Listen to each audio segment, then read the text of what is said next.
Fala pessoal, nesse vídeo nós vamos explicar como é feito o dimensionamento dos eixos do redutor.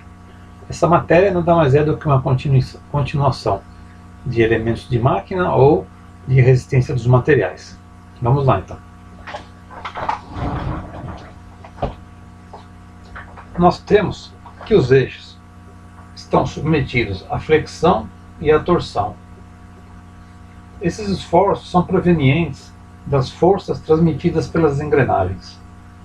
Então, os dados de entrada para você calcular o eixo do redutor vêm dos dados que você já tem, que é justamente a potência, o módulo, a largura das engrenagens que você já calculou nas etapas anteriores. Vamos lá então. Eu desenhei aqui um detalhe do nosso redutor. Nós temos aqui o eixo de entrada.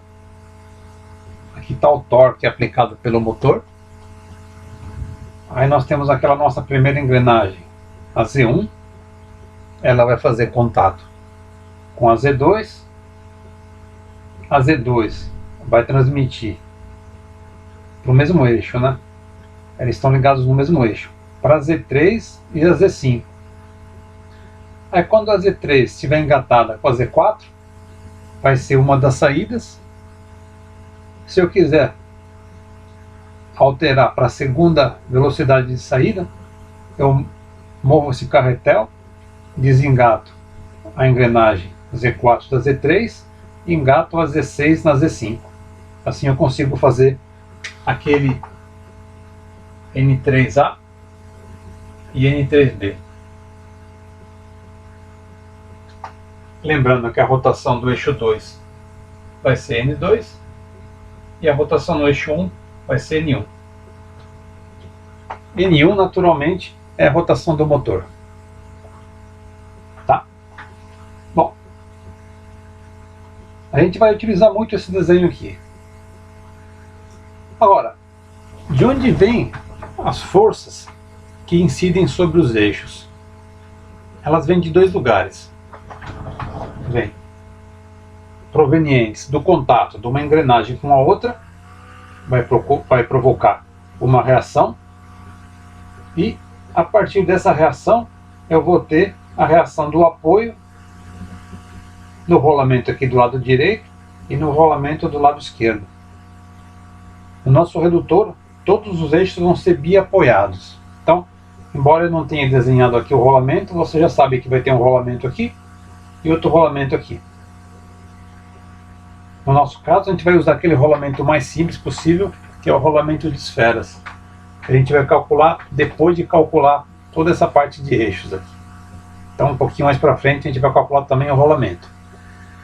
Mas, por enquanto, eu preciso saber somente isso. Bom, como é que a engrenagem fica presa nesse eixo aqui, ó? Eu vou ter lá uma chaveta. Tá? Então, vou ter uma chaveta ligando o eixo 1 à engrenagem Z1. Vou ter aqui uma chaveta travando a engrenagem Z2. Vou ter uma outra chaveta travando a Z3, outra a Z5. Aqui, naturalmente, eu vou ter uma chaveta mais longa que vai permitir fazer esse movimento, estando aqui o eixo travado, em relação à engrenagem. Bom, então, pessoal, como aparecem os esforços no engrenamento? Eu desenhei aqui a engrenagem Z1 e a engrenagem Z2. Elas estão, uma está engatada na outra. Então, tenho aqui o flanco do dente, ou seja, a lateral do dente, e ele está ligado, ou está encostando, nos dentes da engrenagem Z2. Até aí tudo bem. Então, eu tenho uma chaveta aqui, eu giro esse eixo, o eixo arrasta a engrenagem, a lateral do dente começa a girar para cá, e ao girar para cá ele arrasta outro dente, que faz a engrenagem girar aqui no sentido horário, e aqui vai girar no sentido anti-horário. Ou seja, as engrenagens se acoplam com o sentido dos eixos girando um ao contrário do outro. Ok. Mas, não sei se alguém já percebeu isso, a geometria do dente, a lateral do dente não é exatamente reta. Então o que vai acontecer? Se eu tivesse um dente reto, assim ó, e se tivesse aqui engatado outro dente reto,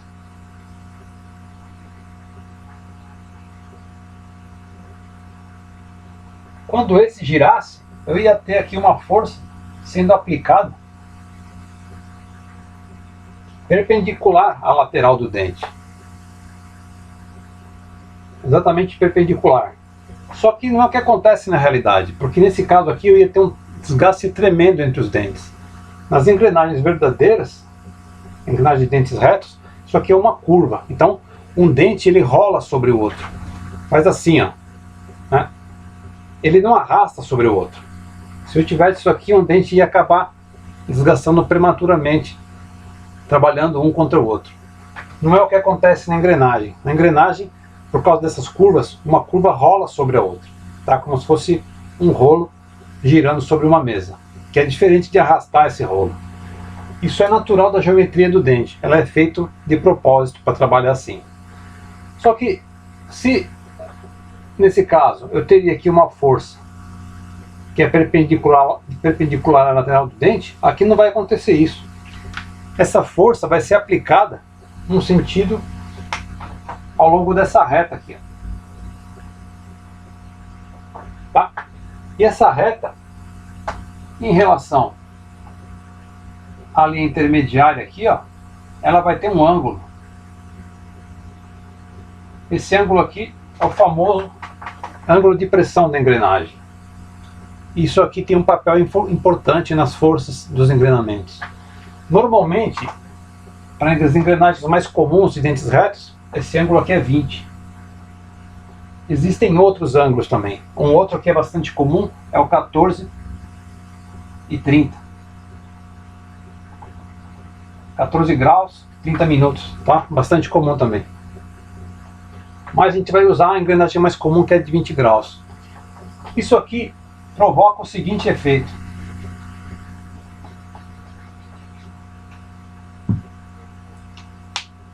Bom, se eu tenho a aplicação da força nesse sentido,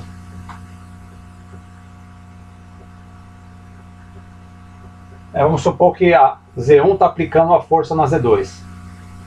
Eu vou ter uma componente aqui no eixo não, no sentido horizontal, e essa componente vai ser importante para o nosso dimensionamento, vai ser a força tangencial. Se ela tem uma componente que está rebatida aqui no eixo horizontal, também vai ter uma rebatida no eixo vertical, que é essa aqui, que vai ser a força radial.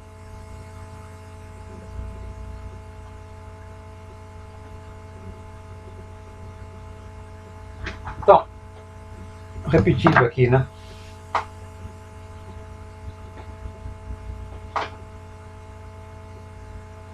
A força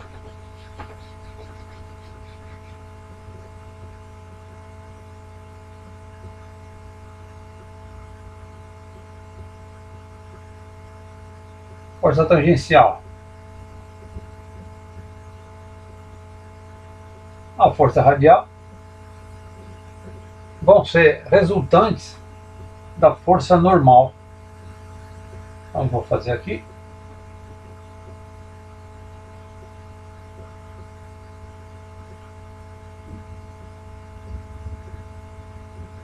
Fn. Aqui o livro usou, ao invés de θ, né, como eu havia marcado aqui, usou alfa. Então a gente vai usar alfa aqui, tá? Então o alfa vai ser 20.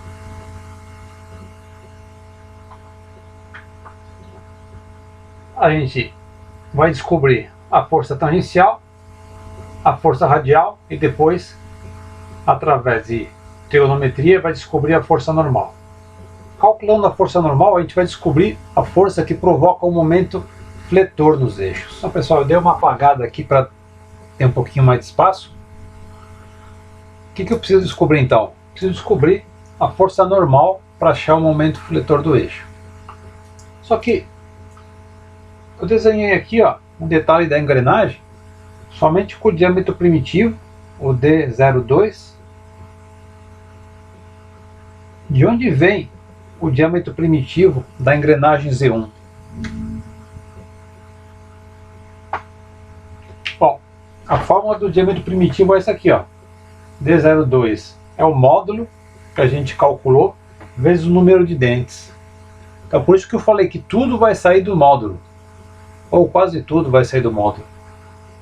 Se eu calcular aqui, ó, o módulo, por exemplo, módulo 3, que a maioria dos projetos deu módulo 3, vezes o número de dentes de 18, né, eu faço a conta lá, vou ter o diâmetro primitivo, que é o diâmetro da linha de contato entre uma engrenagem e a outra. Mas o que é o momento torsor? Não é exatamente essa força aqui, ó, multiplicada por uma distância.